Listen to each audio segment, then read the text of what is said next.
तो आज का जो हमारा टॉपिक है वो है अबाउट द वायरस। ओके, इंतहाई ही इम्पोर्टेंट टॉपिक है पेपर क्वेश्चन के लिहाज से और हमारे डेली लाइफ के लिहाज से।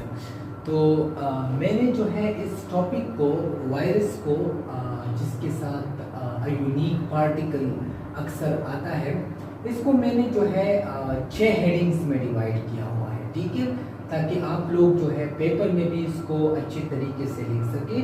और जब हम किसी चीज़ को डिवाइड करते हैं तो वो बहुत ज़्यादा आसान होता है, और यही चीज़ किया था ब्रिटिश ने, जो इंडो पाक सब कॉन्टिनेंट था, जो बड़े सग़ीर था, उसको डिवाइड किया था और फिर उस पर हुक्मरानी की थी। तो आज हम भी वायरस को डिवाइड करेंगे और उस पर हुक्मरानी करेंगे। तो वायरस अ यूनिक पार्टिकल। तो वायरस को हम यूनिक पार्टिकल क्यों कहते हैं, इसकी समझ तो हमें तब आएगी जब हम इस टॉपिक को कंप्लीट कर लेंगे। लेकिन यूनिक का मतलब यहाँ पर है डिसेंट। ओके, डिसेंट का मतलब क्या होता है? डिसेंट मीन ये जो है इसमें ये चेंज है, ठीक है, change, okay, then other, okay, then other और डिफरेंट देन अदर। ओके, ये दूसरों से मुख्तलिफ है। दूसरे जितने भी हमने लिविंग ऑर्गेनिजम्स पढ़े उनसे ये मुख्तलिफ है। किस तरह मुख्तलिफ है उसको हम जब ये टॉपिक ख़त्म कर लेंगे तो आप लोगों को पता चल जाएगा। तो हम स्टार्ट करते हैं अपने पहले टॉपिक से, और हमारे पहला जो आज का जो टॉपिक है, आज का जो हेडिंग है वो है वायरस की डेफिनेशन। तो number first is the definition, okay, that what is virus, okay, definition. So हमारे पास वायरस क्या है? तो वायरस जो है ये हमारे पास it is a disease causing agent, it is a disease, okay, disease causing agent, okay। या डिजीज कॉजिंग एजेंट के लिए हम जो है एक दूसरा वर्ड इस्तेमाल कर सकते हैं, और वो है infective agent, okay, infective agent. Okay, so it is a disease-causing agent or infective agent which contain, इसके अंदर मौजूद होता है, which contain nuclear material हमारे पास क्या है? हमारे पास या होगा DNA और या होगा RNA। तो हमारे पास वायरस के अंदर DNA भी हो सकता है और RNA भी हो सकता है, और इस बेस के ऊपर हम वायरस को 2 टाइप्स में डिवाइड करते हैं, DNA वायरस और RNA virus, okay, which contain the nuclear material, okay, surrounded by, जो कि सराउंड होते हैं, कवर्ड होते हैं, सराउंडेड बाय प्रोटीन कोट, ठीक है, protein coat, and has ability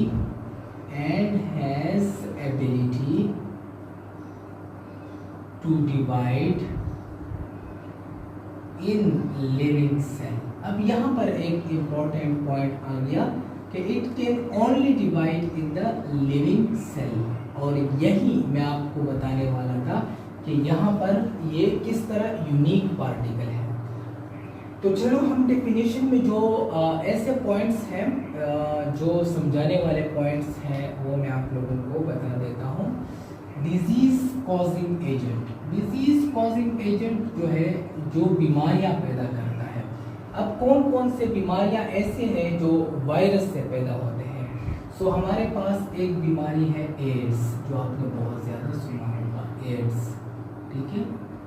उसके अलावा हमारे पास है हेपेटाइटिस, ये हेपेटाइटिस, और हेपेटाइटिस जो है इसके हमारे पास फिर 3 टाइप है, A, B और C।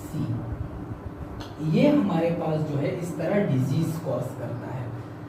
और फिर इसके अंदर न्यूक्लियर मटेरियल होता है।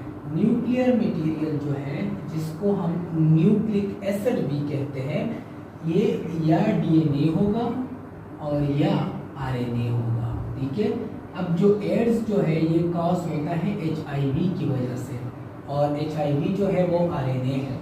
हेपेटाइटिस जो है वो कॉज होता है हेपेटाइटिस वायरस की वजह से, और वो डीएनए वायरस है। और ये surrounded by a protein code. ये जब मैं डायग्राम ड्रा करूंगा तो आपको प्रोटीन कोड की समझ आ जाएगी।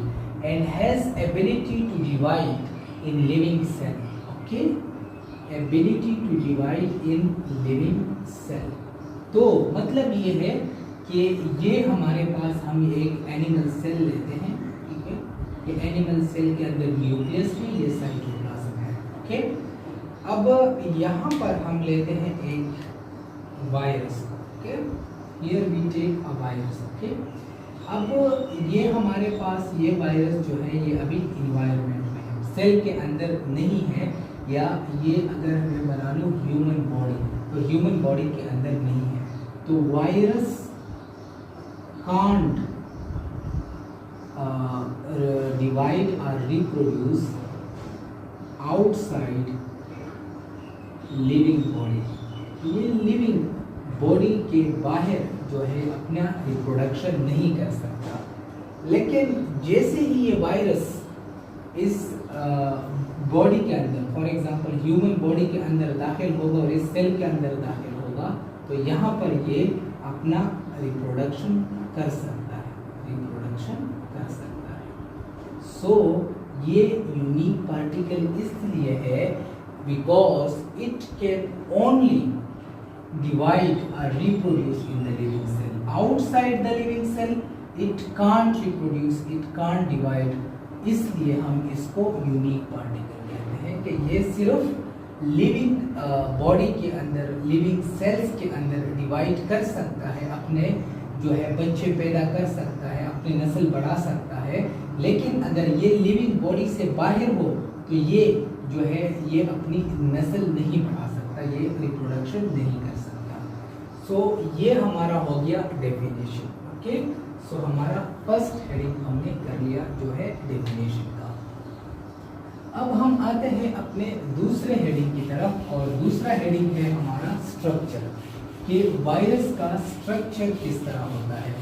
अब हम ड्रा करेंगे वायरस का स्ट्रक्चर, ओके। सो वायरस के स्ट्रक्चर में टोटल तकरीबन 5 स्ट्रक्चर्स हैं। तो वो कौन कौन सी है? पहले हम ड्रा करेंगे प्रोटीन कोड जो हेक्सागोनल होता है। चलो मैं पहले हेडिंग लिखता हूँ, structure, okay. Structure of virus, structure of virus. तो आपने एक बनाना है हेक्सागोन, 3, 4, 5, 6, ये मैंने बना लिया हेक्सागोन। और ये हेक्सागोन आपका क्या है? ये हेक्सागोन है आपका प्रोटीन कोड। और ये प्रोटीन कोड क्या करता है? ये डीएनए, इसके अंदर जो डीएनए होगा या आरएनए होगा उसकी हिफाजत करेगा, ठीक है। इसके अंदर मैं बनाता हूँ न्यूक्लियर मटेरियल, जो डीएनए भी हो सकती है और आरएनए भी हो सकती है, ठीक है। So this is the DNA और आरएनए, डीएनए और आरएनए, ये हमारे पास हो गया। अब इन दोनों को कंबाइन क्या कहते हैं? ये प्रोटीन कोड जो है और ये न्यूक्लियर मटेरियल जो है, इसको कंबाइन हम कहते हैं हेड, ठीक है। ये हो गया हेड। अब इसके बाद जनाब हम आते हैं इसके नीचे वाले हिस्से की तरफ, और ये जो है हेड के बाद क्या आता है? हमारे पास आता है नेक, ठीक है। हमारे सर के बाद गर्दन आती है, और फिर वायरस का आता है टेल, ठीक है। So this is the neck of the virus, okay. This is the tail of the virus. और टेल जब जहाँ पर ख़त्म होती है इस जगह को हम कहते हैं base plate, okay. Base plate, क्योंकि ये वायरस का बेस बन जाता है, नीचे वाली जगह बन जाती है, तो ये बेस प्लेट हो गया, ठीक है। बाद जो है इसके टेल पीसीस होते हैं, ये टेल है ना इसकी, और इस टेल से टेल पीसीस राइज होते हैं, इस तरह स्प्रेड होते हैं, and that are called tail pieces. Okay, so these are tail pieces. So this is the structure of virus. Okay, कौन कौन से स्ट्रक्चर हो गए हमारे पास इसके अंदर? 1 2 3 4 5 6. ठीक है. सो और second heading is done, that is structure. इसके बाद हम जाते हैं लिविंग कैरेक्टरिस्टिक्स की तरफ. ठीक है, living characteristics of virus. Okay, virus कौन कौन सी लिविंग कैरेक्टरिस्टिक्स इसके अंदर मौजूद है, लिविंग ऑर्गेनिजम्स की कौन सी खूबियां वायरस के अंदर मौजूद है. So living characteristics, living characteristics. Okay, living characteristics of virus. तो इसके अंदर लिविंग कैरेक्टरिस्टिक्स हमारे पास कौन कौन सी है? नंबर 1 इज इट कॉन्टेन, इसके अंदर मौजूद है न्यूक्लियर मटेरियल. ठीक है, जितने भी लिविंग ऑर्गेनिज्म है उनके अंदर न्यूक्लियर मटेरियल होता है, और वायरस के अंदर भी न्यूक्लियर मटेरियल है. So this is the living characteristics of virus, DNA या आरएनए. दूसरा, it has ability to divide. It has ability to divide, या divide के साथ आप लिख सकते हैं reproduce. ठीक है, और ये लिविंग ऑर्गेनिज्म की खूबी भी है. बट इन लिविंग सेल्स, बाहर इन्वायरमेंट में ये रिप्रोडक्शन नहीं कर सकते, बट इन लिविंग सेल्स. तो ये दो जो है ये लिविंग कैरेक्टरिस्टिक्स हो गई वायरस की. अब हम आते हैं नॉन लिविंग कैरेक्टरिस्टिक्स की तरफ. तो यहाँ पर मैं नॉन लिविंग लिखता हूँ. नॉन लिविंग, ये हो गया heading number 4, characteristics of virus. कौन कौन से होंगे हमारे पास? तो इसमें भी 2 नॉन लिविंग कैरेक्टरिस्टिक्स की है. Okay, it is virus is acellular. Virus हमारे पास acellular है. it is acellular. acellular का मतलब क्या है कि it is not a complete cell. ये complete cell नहीं है, इसके अंदर सिर्फ क्या है हमारे पास? न्यूक्लियर मटेरियल है. ठीक है, ना और ऑर्गेनेलिस है हमारे पास, ना मेम्ब्रेन है. तो ये एसेलुलर है, ये कंप्लीट सेल नहीं है. और दूसरा जो हमारे पास नॉन लिविंग कैरेक्टरिस्टिक है वो क्या है कि it can not, it can't perform, ये परफॉर्म नहीं कर सकता vital functions of life. Vital functions of life, vital functions of life में हमारे पास क्या आता है? हमारे पास आता है रिस्पायरेशन, हमारे पास आता है एक्सक्रीशन. ठीक है, तो ये वाइटल फंक्शंस ऑफ लाइफ भी नहीं कर सकता. तो इन 2 कैरेक्टरिस्टिक के बुनियाद पर हम इनको नॉन लिविंग में क्लासिफाई करते हैं. सो ये हमारा हो गया 4th हेडिंग. ओके, और अब हम जाते हैं अपने 5th हेडिंग की तरफ, and that is position of virus in classification system या status of virus. So हमारे पास status of virus क्या है? Status of virus in classification. So हमारे पास क्या है status of virus in classification के चूंकि इसमें दोनों कैरेक्टरिस्टिक मौजूद है, लिविंग और नॉन लिविंग के, that's why it is not included, इसको नहीं शामिल किया गया है इन सिस्टम ऑफ क्लासिफिकेशन.